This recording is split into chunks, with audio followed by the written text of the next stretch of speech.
And I actually had on my list, I put Men, which I think is a great one that starts as a folk horror movie and builds to some kind of really terrible, disturbing acid trip by the end. And that's also one, I know it's a very divisive film, and I can understand why. What? To cowards. To cowards.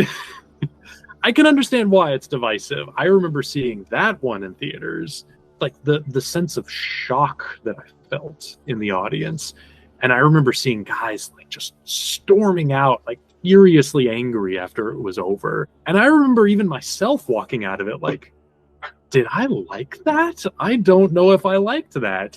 And then, yeah, just seeing how some people were just hating it and despising it, I think that was what convinced me of like, okay, I like this. I'm going to stand behind this and defend this because he did something crazy here that I don't think any other filmmaker has done in a mainstream movie. You've seen it, you know what I'm talking about, that whole final sequence. It's unbelievable that you would see something like that in a mainstream movie. It's a brilliant film, just visually, the way it's assembled, what it does with its soundtrack and its soundscape its soundscape that it creates.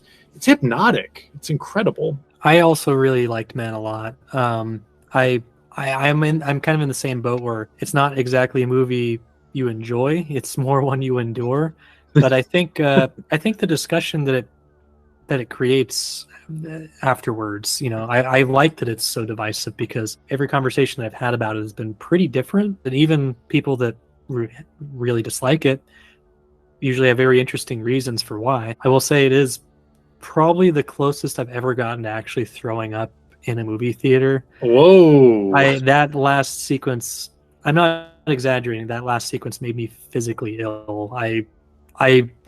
After like 5 or 6 minutes of it occurring, I mean, you know what I'm talking about, I had to look away from the screen because if I kept looking at it, I was going to throw up. I'll never forget the experience of seeing Men in a theater. And I think that was the last time I walked out of a movie and like had to seriously ponder for a long time afterwards, what did I think of that?